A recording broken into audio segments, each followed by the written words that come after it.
Estamos de regreso en Entornos con Ramón Pieza.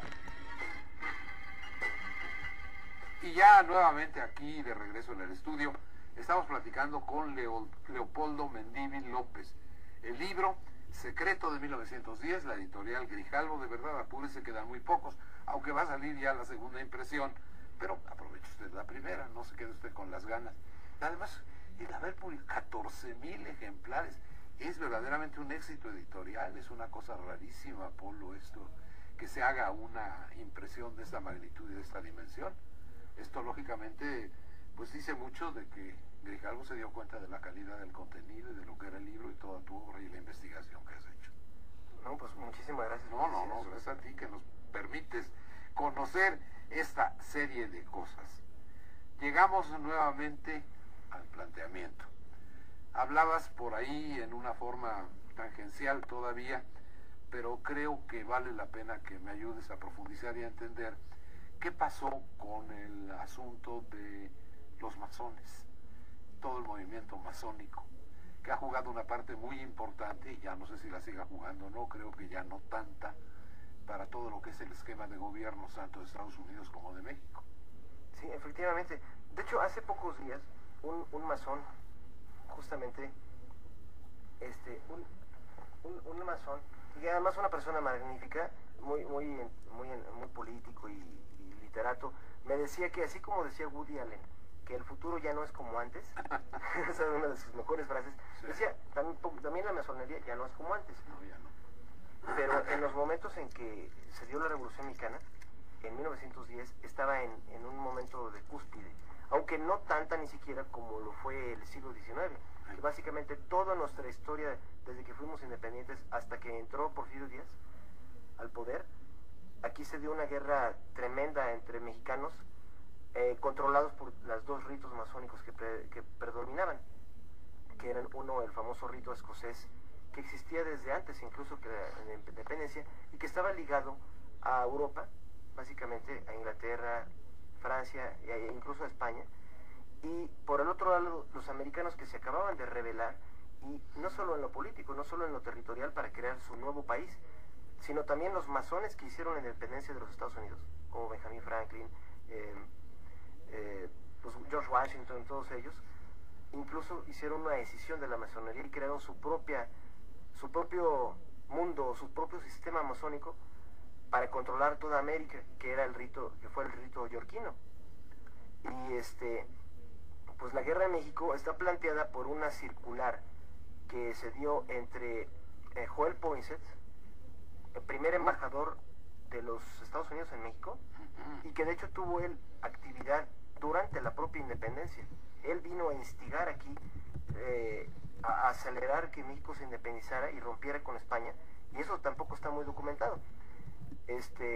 Hay un gran autor, Fuentes Mares, que es un hombre increíble, y bueno, él documenta mucho de eso, pero este hombre Poinsett, en un comunicado a Andrew Jackson, que era el presidente de los Estados Unidos, establece que una de sus misiones lo está llevando con éxito, que es la implantación en México de un partido americano, que no estaba destinado a figurar como un partido, como digamos hoy sería el PAN, era un partido secreto. Ese partido americano estaba compuesto de un rosario de logias yorquinas, todas ellas obedeciendo a 3 logias de los Estados Unidos y ya no de Europa, que eran la logia de Filadelfia, la logia de Nueva York y la logia de Nueva Orleans. Entonces, básicamente, a través de esta estructura, la misión de Poinsett, como él mismo la asumió, porque era una orden que él, una de los 4 órdenes con las que llegó a México, él lo que hizo fue crear estas logias e empezar a meter a todos los políticos mexicanos y gente importante a que fuera parte de las logias, para que a través de estas reuniones con ellos, pues, darles la línea, ¿no? Y entonces poco a poco empezó a hacer Poinsett que los políticos mexicanos fueran más fieles a sus correspondientes logias que al pueblo de México.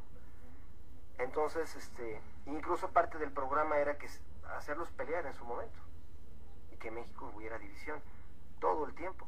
Entonces, esa fue una de las misiones de Poinsett.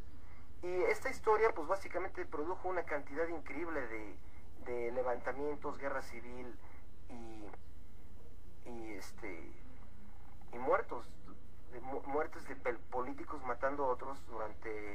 1821 hasta 1876. ¿Quién era el presidente de México en aquel entonces, te acuerdas? Bueno, el primero, Guadalupe Victoria. Sí, Guadalupe Victoria. Él tuvo una situación muy interesante porque trató de vincular a las dos logias, ¿no? Sí, efectivamente, de hecho... Águila o Sol, ahí estaba el asunto, ¿no? Exactamente, de hecho hay alguien que creo que sería muy padre, una plática con él, Ajá. que es Armando Victoria.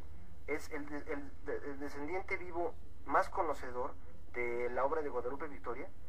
Y es, bueno, él me ayudó a hacer el libro, es una de las personas que me honro de haber contado con su conocimiento y entusiasmo por revelar todo esto, porque él conoce mucho de lo que fue ese episodio. Guadalupe Victoria estaba desesperado porque él vio que apenas asumiendo la presidencia, México se empezaba a volver caníbal, todos contra todos, y todos de alguna manera ligados a esta cuestión de fraternidades que los ponían en guerra. Entonces en el Congreso, de hecho está documentado que llegó a caerle alguna lágrima cuando dijo, ¿por qué no nos podemos unir? ¿Qué es lo que nos divide? Y dijo, mi sueño es un México donde superemos estas divisiones, que no nos dividan otros. Y ese fue, digamos, su planteamiento, ¿no? Uh-huh. Pero digamos, al final de cuentas, esta gran guerra entre las dos corrientes, la europea, llamada escocesa, y la corriente masónica norteamericana, llamada yorquina, estuvieron en este constante pleito y pleito. Y de hecho, por ejemplo, hay fenómenos que también en la historia ameritan hasta película, ¿no? Por ejemplo, Maximiliano. Todo el mundo piensa que, porque nos han hecho creer que mexicanos lo llamaron a que gobernara México, que fue, por ejemplo, Lucas Alamán y los conservadores, como si dijeran, queremos que venga un hombre de Europa a gobernarnos. Pues eso es una mentira total.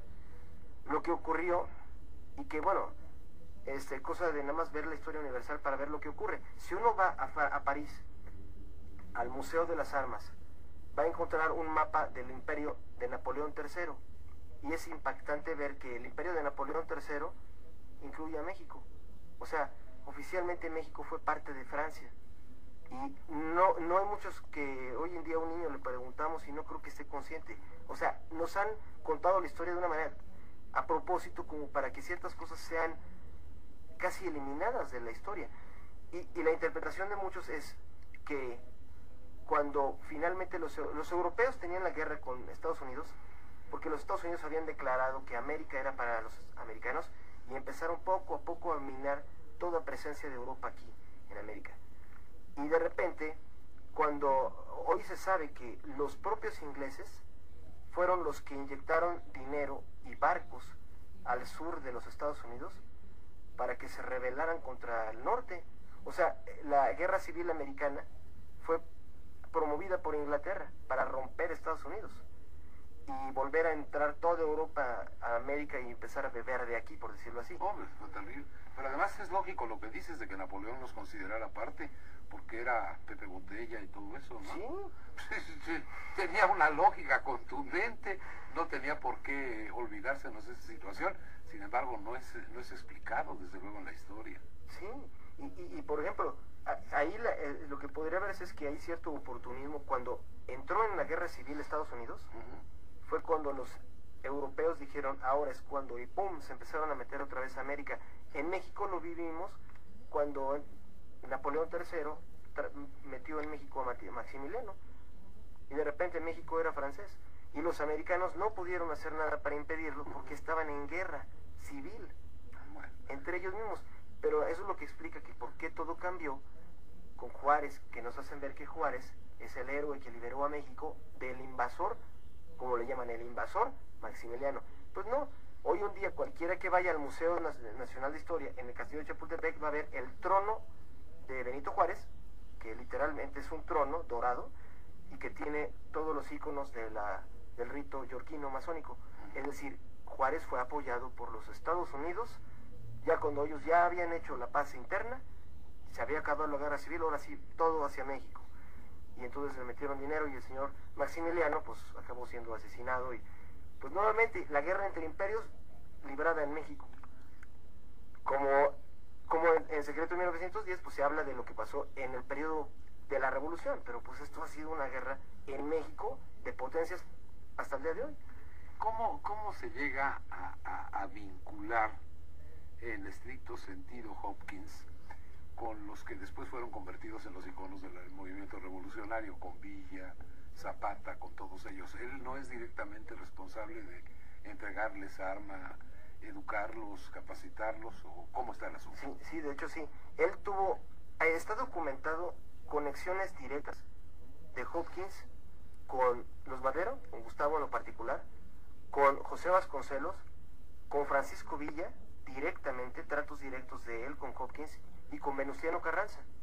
Venustiano Carranza, que también, otro caso, México lo considera como el gran ejemplo del nacionalismo y que odiaba a los yanquis. Pues él llegó al poder porque lo puso ahí Sherburne y Led Hopkins, como uno tanto de los operativos. Pero Hopkins, la verdad, él recibía instrucciones desde la capital, Washington, de a quién había que apoyar. Hubo un momento en que Venustiano Carranza apareció como la opción viable, y bueno, pues le dijeron, vas con Venustiano Carranza, y pues Venustiano dijo, pues vamos. Hasta que dejó de ser viable. Exacto, aunque nuevamente ahí entró a favor de México, que cuando Carranza, por ejemplo, ese es otro caso interesantísimo, porque Carranza entró apoyado por los americanos, y los americanos ya daban por hecho que él iba a trabajar para ellos. Pero el asunto es que otra vez ocurrió un evento mundial. Empezó realmente la Primera Guerra Mundial. Bueno, ya había empezado, pero los americanos no habían entrado todavía, porque estaban esperando a que realmente si estuvieran bien golpeados todos los participantes y entrar a definir el resultado, que es lo que hacen siempre. Entonces, los americanos entraron, bueno, se empezó a perfilar ya la entrada definitiva a la guerra de los americanos en finales de 1917. Y fue cuando los americanos se distrajeron en esa guerra y México ya se quedó otra vez, digamos, no vigilado. Fue cuando Venustiano Carranza dijo, pues ahora sí. Y además, porque todo el pueblo lo estaba empujando a que corriera a los petroleros americanos, fue cuando él aprovechó para hacer la Constitución del 17 y creó el controvertidísimo artículo 27 constitucional, que establecía que el petróleo iba a ser propiedad del pueblo y que se hacía retroactivo, o sea, en pocas palabras, expropiación a esas compañías poderosísimas americanas e inglesas. Seguramente los ingleses y los americanos, que en ese momento ya estaban aliados, dijeron, ¿cómo se atreve ese tipo? Pero de momento no pudieron actuar, porque estaban en pleito serio contra Alemania. Pues apenas se acabó la guerra, y otra vez se le acabó el recreo al señor Carranza, y bueno, otra vez todos los ojos sobre México. Entonces ocurre lo que nuevamente nos explican como que solamente fue cosa de mexicanos contra mexicanos. El que había sido leal alfil de Carranza, que era Álvaro Obregón, ahora sobre él cayó la elección desde Washington, y nuevamente ahora todo el apoyo a Obregón. Y pues acabó en que de un día a otro ya el presidente Venustiano Carranza ahora estaba huyendo entre las serranías. Sí, o sea, realmente, y escondido en una cabaña, y ahí como quizás como Carlos Salinas cuando se escondió ahí y hizo su huelga de hambre, que lo adoptó una doña. Con Evian. Sí, ¿verdad? Bueno, y acaban asesinando al señor Carranza en esa cabañita. Y bueno, entró ahora Obregón, apoyado nuevamente por los Estados Unidos. En fin, todo ha sido la misma historia. Híjole, pues es una cosa desde luego apasionante, todas estas cosas, lo que descubres de la carta compromiso que se firmó entre Hopkins y Gustavo Madero, el esquema, y algo, porque se nos está agotando el tiempo, desgraciadamente, Polo, que para mucha gente es relevante, este asunto de ese espiritismo, esa escritura automática que llegaba a darle a Madero la capacidad de gobernar, según dicen, porque eran los espíritus los que le dictaban las decisiones, ¿no? Sí, pues hay algo que yo invitaría a todos, porque es bien interesante, y sobre todo sabiendo el inmenso auditorio que te escucha, y bueno, ahora yo tengo el privilegio de estar aquí, pero hay algo que creo que a todos les encantaría. Un día que puedan, en el Palacio Nacional, dentro hay unos jardines, y hay un pequeño lugar que se llama Fondo Madero, y está con la puerta cerrada. Yo fui como parte de esta investigación, y toca uno la puerta y está vacío, no hay nadie. Bueno, hay un hombre que estaba ahí jugando solitario quizás a cargo, pero lo lo que hay ahí son las cartas que escribió Francisco Madero en estado de trance. Es algo increíble. De hecho, se ve la letra de puño y letra de él. Están escaneadas y eso es lo que uno puede consultar, aunque están los originales por ahí. Pero se va viendo cómo la letra se va deformando en el proceso en que él entraba a estos trances. Se sabe mucho sobre la actividad espiritista de Madero y que literalmente usaba bolas de esas de cristal. Y en el Palacio Nacional desplegaba cosas de tarots para consultar a sus hermanos muertos, que eran Raúl y José. Que, paréntesis, uno de ellos murió a los 4 años y otro antes de nacer. Nunca nació. Sin embargo, ellos eran a los que en estas sesiones medium él consultaba y le daban los consejos para gobernar México. Digo, cualquiera diría, como un niño de 4 años y otro que ni siquiera conoció el mundo, le estaban diciendo cómo gobernar México. Pero lo que es un hallazgo, creo que vale la pena decir, es que en esas sesiones había norteamericanos y que el primer congreso espírita que hubo en México, que empezó a absorber a los políticos, fue organizado por un amigo del embajador de los Estados Unidos. Ese hombre se llamaba William Mass y era de lo que se llamaba el círculo del embajador Henry Lane Wilson. Es decir, es donde uno empieza a ver como muchas conexiones que son importantes a entender. Y más ahora que hay políticos actuales que hacen eso, ¿no? Digo, creo que sabemos que el señor Fox tiene también algunas costumbres esotéricas que creo que nos corresponden. No, Martita le daba toloache, ¿no? Eso de... Sí, o sea, es que ¿cómo es posible que... Bueno, pues el tiempo, desgraciadamente, Leopoldo, se nos acabó. Uy, yo quisiera seguir platicando contigo, no uno, 10 programas, es un honor, porque ha sido inmenso. De verdad de una gran riqueza. Yo les quiero recordar el libro de Leopoldo Mendívil López, Secreto 1910, editorial Grijalvo. Leopoldo, te agradezco infinitamente esta oportunidad que nos has dado de conocerte, de escuchar de viva voz y sobre todo de saber de tu obra y de muchas más que van a venir con toda seguridad. Muchísimas gracias, Leopoldo. Todo lo contrario, yo soy el agradecido, honradísimo, y perdón que lo diga en extremo, pero de veras, desde hace muchos años soy fan tuyo y es un privilegio para mí. Muchas gracias. A ustedes, amigos, gracias por permitirnos compartir tiempo y espacio. Nos escuchamos.